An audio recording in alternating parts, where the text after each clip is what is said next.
Vamos falar de maçonaria, então, que eu acho que é a mais famosa, a mais falada. Sim. Como que surge a maçonaria? Então, eu vou só tomar uma aguinha aqui rapidinho. Tranquilo. Como já se falou muito sobre esse assunto, eu vou tentar contar isso de uma forma diferente. Tá bom. Mas fora do normal. Vem do Egito mesmo ou não? Segundo eles, vem. É? É, porque são conhecimentos... Na verdade, dá até pra andar mais pra trás. Sério? Vem de Atlântida, né? Se for... A Atlântida passou pro Egito. Caramba. Entendeu? Porque a ideia de Atlântida é o seguinte, os caras tinham conhecimento de alto nível, tinha tecnologia melhor que a de hoje. Era uma civilização mais avançada. Muito que existia. avançada, só que aí eles começaram a usar esse conhecimento para dominar, para subjugar, para o mal. Aí os deuses destruíram a Atlântida. E quando os deuses destroem a Atlântida, esse conhecimento é preservado por algumas poucas pessoas que sobraram daquilo ali. Esse conhecimento, então, ele sobrevive no Egito. Então o Egito vai tentar cultivar esse resto desse conhecimento. É claro que quando a gente fala de Atlântida, a gente está falando de uma coisa que, adaptando para a Bíblia, é o dilúvio, né? Ah, é? É, o equivalente ao dilúvio. O dilúvio que veio para destruir a Atlântida. Também. Que veio para destruir aquela civilização pré-diluviana que era... A Bíblia diz que naquela época o coração do homem era continuamente mau, né? Ah, entendi. A Bíblia fala em Gênesis 6, meu espírito não vai mais contender com o homem porque ele é carne e os seus dias são 120 anos. Então depois de 120 anos veio o dilúvio. Só que o dilúvio não exterminou todo mundo, sobraram algumas pessoas, né? Segundo a Bíblia, tinha 8 pessoas na arca, né? 4 homens e 4 mulheres, né? Noé, Sem, Cã e Jafé e as esposas deles, né? E de Cã saiu os cananeus e saíram também os egípcios, né? Porque um descendente de Cã chama Misraim. Ah, é? Misraim é o nome hebraico para o Egito. Inclusive é um nome no plural porque tinha o Reino do Norte e o Reino do Sul, por isso que é... Provavelmente teria algum conhecimento. Então, parece que esse conhecimento, o Cã e o Canaã, eles continuaram esse conhecimento. E aí o Egito foi fundado em cima desse resquício desse conhecimento, né? Talvez essa arca também não seria só de material genético, mas também de conhecimento técnico. Também, com certeza. A própria estrutura arquitetônica da arca é incrível.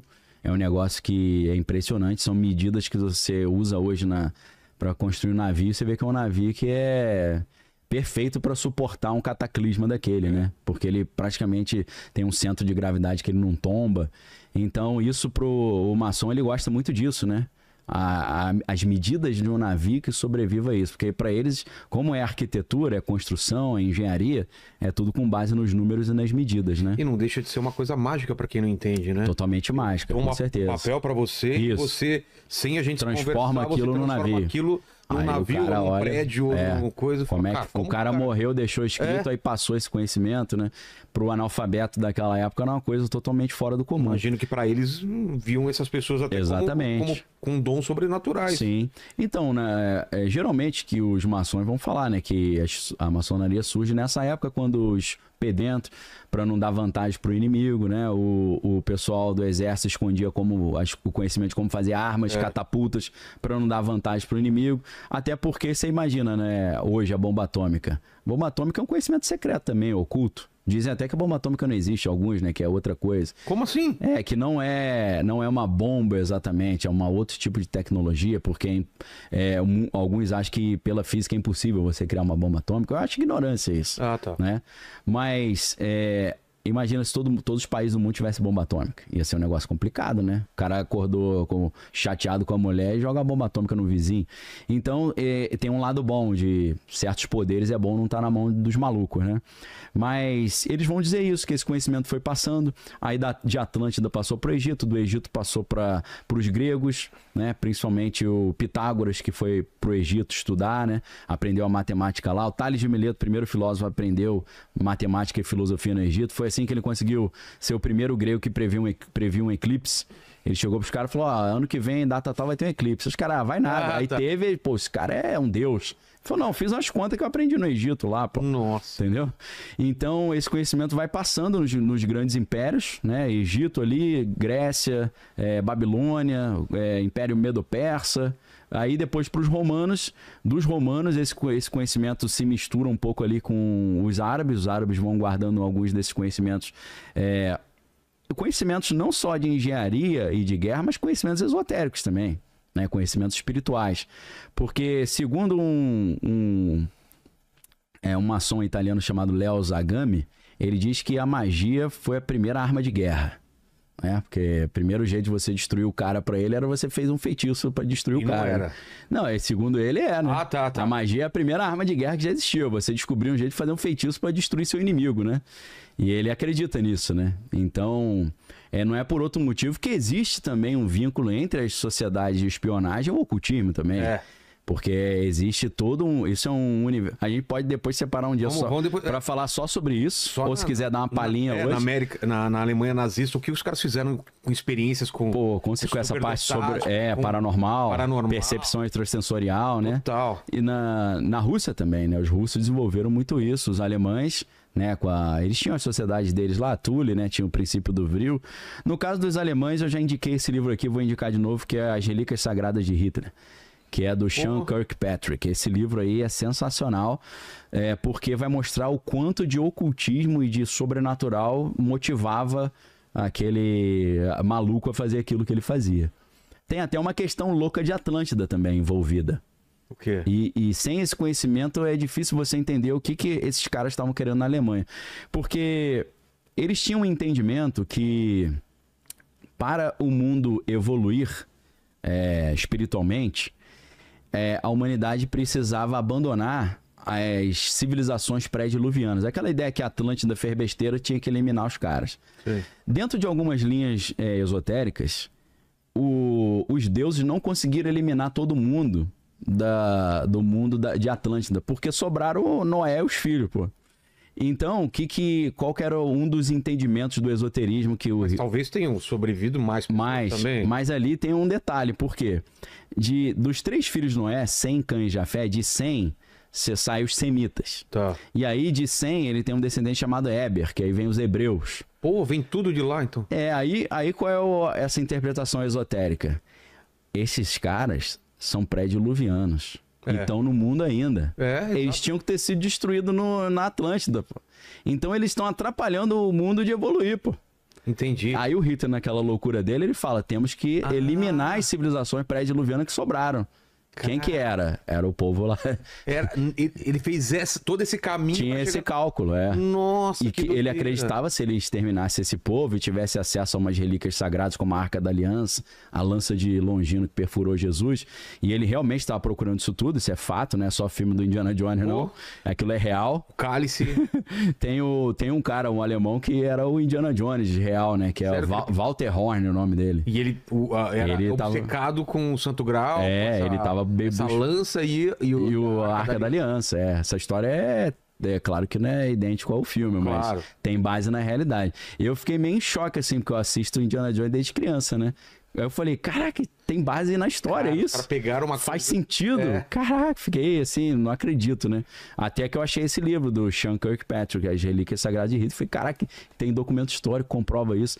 Então ele achava que se ele conseguisse eliminar esse povo pré-diluviano, ele ia conseguir instaurar o Terceiro Reich dele. Aquele reino milenar de 1000 anos. Então, para ele era uma necessidade.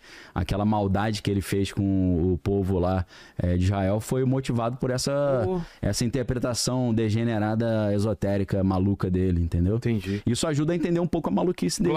Claro que ele queria expropriar também os patrimônios dessa galera, tudo, né? Que eles tinham muito dinheiro. Mas o componente esotérico é muito forte. Ele tinha essa ideia de que existia uma energia chamada Vril, e se ele tivesse a posse dessa energia, ele seria invencível. Ele realmente acreditava nisso. Você tinha falado sobre magia, né? Sim, a primeira arma de guerra. Ele tinha esse pensamento. Mas tem as leis de Clarke que eu estava procurando aqui, porque eu já tinha ouvido falar nisso, né? Que o Clarke tem 3 leis e a terceira é qualquer tecnologia suficientemente avançada é indistinguível da magia. Do Arthur C. Clarke, né? Exato, porque se você tem uma tecnologia tão avançada, por exemplo, uma nave espacial, uma coisa... Sim. Para um povo antigo ou para a gente, pode parecer magia. Com certeza. Aparecer aqui, desaparecer aqui. Exato. A gente só não entende como aquilo aconteceu, mas não é magia. Sim. É uma tecnologia avançada, né? Não, então, isso aí que você falou de sumir aqui e aparecer ali, tem um gêniozinho lá, que eu esqueci o nome dele, lá do Vale do Silício, que ele criou uma startup que a proposta dele é a seguinte. O objetivo dele é provar que se os OVNIs existem, e eles conseguem sumir aqui e aparecer ali, ele tem uma proposta de uma explicação da física para isso. E a proposta é muito ousada, porque ele teria que fazer uma física da teoria de tudo. A unificação da física das coisas grandes, que é a teoria da relatividade do Einstein, da física com as coisas pequenas lá do Planck, da teoria dos quanta lá, que é a física quântica. Até hoje não conseguiram fazer essa conexão da física que rege as coisas muito grandes, as galáxias, os planetas, com a física que rege o mundo subatômico, né? A teoria das cordas era uma tentativa de fazer isso, mas parece que não deu certo, né? Hoje em dia eles meio que descartaram já. Teoria M, teoria da Exatamente, cordas. Isso aí. Você colocar mais dimensões para funcionar os cálculos. Exato. E uma das explicações que eu já ouvi também, Sim. objetos que somem daqui separados ali, simplesmente porque elas estão atuando em outras dimensões. Sim, então, exatamente. Os nossos sentidos não conseguem perceber essa mudança. Que está operando numa porque dimensão... eles usam o exemplo se você vivesse no mundo bidimensional e encontrasse um objeto tridimensional, você não veria ele como objeto não consegue ver. Você veria fatias dele. Porque a gente está preso numa folha de papel. Isso. Aí uma esfera atravessa essa folha de papel, você não vê uma esfera. Exato. Você vê um círculo, não tem nada. De repente, um círculo pequeno, vai aumentando o círculo, depois diminui e depois some. É por isso que a geometria desempenha um papel fundamental nisso aí. Porque para você entender as outras dimensões, você tem que entender muito geometria. Aí entra a teoria da supersimetria, entra uma geometria de altíssimo nível que você tem que pensar um objeto que está em 7 dimensões ao mesmo tempo. Mas você estava falando desse cara do Vale do Silício, esse cara está querendo dizer o seguinte, a teoria dele é interessantíssima, ele já conseguiu mais de 20 milhões de dólares para esse projeto. A pesquisa? Para a pesquisa dele, lá no Vale do Silício. A explicação dele é o seguinte, esses objetos que a gente interpreta como OVNIs, eles conseguem operar no macro as regras da física quântica. Pô! Entendeu? Porque na física quântica, uma partícula pode sumir aqui e aparecer lá. Né? Isso não é uma surpresa, não é estranho. O estranho é um objeto físico do tamanho de um carro sumir e aparecer lá. Então ele diz que existe uma física que consegue aplicar as regras do quântico no macro. Cara, quântico é muito louco, né? É muito louco. Duas partículas separadas no espaço transferem essa informação com uma velocidade maior que o da luz. Sim. Então... Não, você vai ver o paradoxo de Thoma lá, explica que quando você tem um elétron potencial, aí o elétron potencial vira um elétron real, ele já ao mesmo tempo cria a antítese dele, o inverso dele. Por isso que o Einstein achava tudo isso meio... Aí ele ficava meio chateado, falava, né? Pois é fantasmagórico essa parada. E é tudo muito aleatório, muito relativo, né? Então é tudo estatístico, né? Ele ficava chateado com a estatística. Cara, a ideia dele A ideia dele é interessantíssima, é genial, né? Se ele conseguir explicar que a física quântica está sendo aplicada a objetos grandes, né? Então ele está tentando fazer essa unificação. Isso é interessante pra caramba, né? Eu estou só complementando, você falou que é aquela do Arthur C. Clarke, né? Que seria indistinguível da magia. Mas é um pouco isso, né, cara? Hoje falando de física, né? Você tem o entrelaçamento quântico, né? Ou a ação fantasmagórica. Uma partícula aqui na Terra está conectada a uma partícula do outro lado do universo, que acontece com essa partícula, acontece com a outra instantaneamente. É muito estranho você imaginar isso, Total, né? Se fosse viajasse... Dizem que o Einstein propõe que nada viaja numa velocidade maior que a da luz. Sim. Demoraria milhares de anos ou milhões de anos para ir até lá e não ia ser... Então, e se você consegue fazer esse entrelaçamento quântico, ou consegue estabilizar isso, você consegue ter um meio de comunicação instantâneo no universo inteiro. Já pensou? Isso você tá ligado, você sabe disso, porque o problema dos 3 corpos é isso. Eles conseguem. Eles conseguem se comunicar, os alienígenas, com a Terra por causa do entrelaçamento quântico. Verdade. E hoje a gente sabe que isso, em tese, é possível. Sófon, sei lá, ele usa o lance do sófon. Sim. Com o neutrino também, que é uma partícula mais recente, comparada com o próton e o elétron, o neutrino seria possível fazer isso também. Então, eu acho que daqui a pouco muita coisa que a gente entende hoje como milagre, como mundo espiritual, vai ser explicado se essa solução da física ia aparecer. O quântico pode ajudar. Talvez algumas sociedades secretas já tenham descoberto algumas das soluções e eles estão guardando para eles. A gente ouviu muito falar sobre clonagem, não sei o que, e de repente desapareceu esse assunto. Nada pararam de falar, que esses caras não estão fazendo um monte de, com certeza, de teste, de pesquisa, e esse negócio já avançou pra caramba. Sim, com certeza. Eles fazem o diversionismo, que é distrair a atenção. E quando né? divulga, já é uma coisa absurda, assim. Com certeza. E aí já vulgarizou, tem um monte de clone aí, a gente não sabe, né? É uma opção, né? Mas a gente tá falando da história da maçonaria ainda, né? Vamos voltar pra maçonaria. Então, o que acontece, né? Esse conhecimento de construção, esse conhecimento bélico, esse conhecimento de comunicação, a escrita, ele vai sendo passado, né, de império para império, de geração em geração, até que você chega ali numa época em que muitos árabes conseguiram guardar esse conhecimento, e uma sociedade secreta curiosíssima, interessantíssima, é a Ordem dos Assassinos, que dá origem a Assassin's Creed. E dá origem também àquele Príncipe da Pérsia, né? Também? Tanto o jogo quanto o filme, né? Porque o Príncipe da Pérsia, ele é dos assassinos, ele entra pros assassinos, tem aquele salto da morte, que ele pula da torre, entendeu?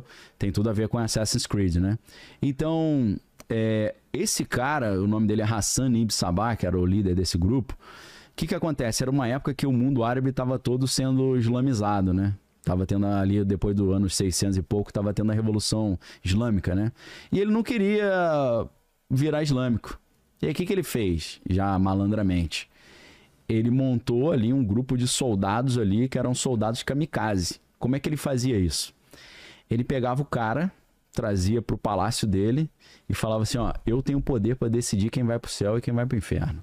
Aí o cara, duvido, ele fala, senta aqui na mesa que você vai ver. Aí ele botava um banquete assim pro cara, o cara começava a comer, só que aí o banquete estava misturado com haxixe.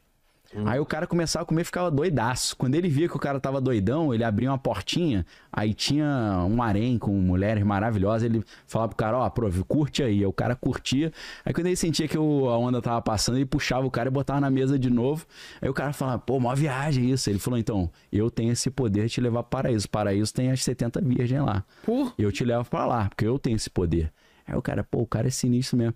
Então, ele acreditava que se ele morresse pelo Hassan ibn Sabah, ele ia parar no harém lá. Então, ele cria um grupo de caras que são kamikazes total. E ele conseguiu fazer o quê? Ele espalhou esses emissários dele, infiltrados em todos os exércitos dos inimigos dele. Os caras atingiram um posto de general, de comandante lá.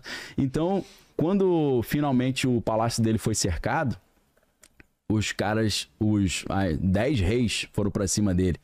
E falaram pra ele, ó, melhor você se render que vai sair mais barato. Aí ele falou, começou a rir, falou, você só tá vivo porque eu quero. Aí o cara falou, como assim? Aí ele, meus soldados estão dispostos a morrer por mim. Os caras, estão mesmo? Aí ele fazia assim com a mão, os caras pulavam de cabeça de cima do muro do palácio, morria. Sim. Aí os caras, pô, estranho isso, né? Aí o cara falou, meu irmão, te dou 24 horas pra você se render, amanhã eu volto. Aí o cara ia dormir e acordava com uma adaga dos soldados do Hassan ibn Sabah do lado da cabeça dele. Ele falou, pô, minha guarda tá infiltrada. Então ele ganhava, como é que ele ganhou esse poder? Se infiltrando e botando haxixe para fazer os caras, né, acreditarem nesses poderes espirituais dele. O haxixe dá origem aos hashishim. Os hashishim são os assassinos. A palavra assassino vem dos hashishim. São os caras que eram da ordem do hashish ou dos assassinos do Hassan ibn Sabah. Esse cara, ele não apenas tinha esses conhecimentos de persuasão, manipulação, né, operação psicológica, utilizar entorpecente para dominar os caras, mas ele tinha conhecimentos ocultos também, de esoterismo, que vieram lá do mundo antigo. E foi com esses caras que os cavaleiros templários brigaram quando eles tentaram fazer as primeiras incursões na Terra Prometida, para as guerras de reconquista ali da Terra Prometida. Então, quando os templários foram para lá e foram lutar com esses caras, tomaram ali tomaram um sacode bonito. E aí eles falaram assim, né, se você não consegue vencer, junte-se a ele, né? Então ele falou, pô, me ensina essa parada aí. Eles aprenderam esse conhecimento, tanto bélico, quanto econômico, quanto esotérico. E aí eles, acumulando esse conhecimento e usando aquela estratégia que a gente falou antes, né? Poxa, pacificamos a rota da Europa para Jerusalém. Agora o ricão europeu, no mundo medieval, pode fazer uma viagem para Jerusalém e conhecer a terra de Jesus ali. Aí o cara saía lá com a carruagem, cheio de pedra de barra de ouro, prata, era roubado no meio do caminho. Aí os templários falavam, olha, quem controla essas estradas somos nós. Então deixa o dinheiro com a gente aqui na Europa, toma esse recibo e você desconta lá o cheque lá em Jerusalém, entendeu? A gente não viaja aí, pega uns cartõezinhos Somebody Love pra caramba e bota o dinheiro ali no cartão e usa lá nos Estados Unidos. Os templários inventaram isso. Então os templários, eles ficaram muito poderosos. A ordem dos templários traz esse conhecimento que vem lá da Atlântida, passando pelo Egito. Eles aprendem a construir os prédios, os palácios, né, os castelos. Até que, como a gente falou, a igreja acha que eles estão muito poderosos, acaba com eles, né? Prende e mata o Jacques de Molay, que era o líder. E aí, alguns estudiosos dizem que nesse momento, o que eles fazem? Alguns conseguiram sobreviver, colocaram a sua riqueza em navios e mandaram lá para os confins lá da Escócia. E aí na Escócia eles continuam a cultivar esse conhecimento, que naquela época era muito mais um conhecimento operativo do que especulativo, né? Porque hoje se fala sobre maçonaria operativa em comparação com a maçonaria especulativa. O maçom operativo é o cara que sabe construir um prédio, um palácio, um castelo. Não só aprendia a arte da arquitetura e da engenharia, mas ele sabia os significados mágicos daqueles símbolos, do pentagrama, do obelisco e por aí vai. Mas aí o que acontece? Em 1717, na Escócia, né, em Londres, surge a primeira loja maçônica, né? Que aí é aquela loja principal que reúne esse conhecimento num rito chamado rito escocês. Por que é escocês? Porque, segundo essa teoria, os templários que tinham esse conhecimento, que sobreviveram, levaram o conhecimento para Escócia. Porque a Inglaterra, o Reino Unido, sendo uma ilha, ele acabou sendo refúgio para muitos grupos ali pagãos que foram perseguidos na época da Inquisição e na época que a igreja estava se tornando hegemônica, né? Você chega lá nos países nórdicos, o cara ele é devoto de Odin, fazia sacrifício humano. Os caras, pô, não pode fazer isso, aqui é pecado. Aí o cara se escondia na Inglaterra. Então foi refúgio para muitos grupos minoritários ali, grupos ocultistas. E não é por acaso que o Harry Potter, Led Zeppelin, Aleister Crowley, Lago Ness, Golden Dawn, tudo lá. Vem tudo dali, né? Porque ali virou a Zona Franca Zona Franca da galera à margem do cristianismo, né? Então, assim, a maçonaria, em tese, surge disso, né? Mas é claro que ela é muito mais do que isso, tem vários ritos diferentes. Você tem o rito o rito escocês é o mais famoso, que é esse que tem 32 e tem o grau 33 ali, o honorífico, dentro do rito do escocês, sim. Mas você tem o rito de York também, que tem 9 graus, se eu não estou enganado. Você tem o rito... você tem o rito moderno, você tem até rito brasileiro, rito francês, então tem uma série de ritos ali. Então a maçonaria não é uma coisa, existe uma comaçonaria, né? Uma maçonaria paralela, que aceita mulher também, assim como é baseada num grupo que surgiu na França chamado Les Droits Humains, né? Que é o Direitos Humanos. E aí esse grupo aceita mulher. Tem nos Estados Unidos tem um problema, porque até então a maçonaria não aceitava pessoas de cor ou pessoas de origem afro. Eles tinham esse negócio que se é real é ridículo, né? Até os maçons europeus falam, pô, esses maçons americanos, palhaço, né? Não pode entrar certo tipo de pessoa, não entra. E aí tem uma maçonaria nos Estados Unidos chamada Priest Hall, que é uma maçonaria que entra pessoas de cor também. Talvez hoje eles já estejam aceitando, porque hoje em dia acho que não tem mais contexto pra tu mandar um migué desse, né? De falar que não pode, que é pegar mal pra caramba. Então tem vários tipos de maçonaria.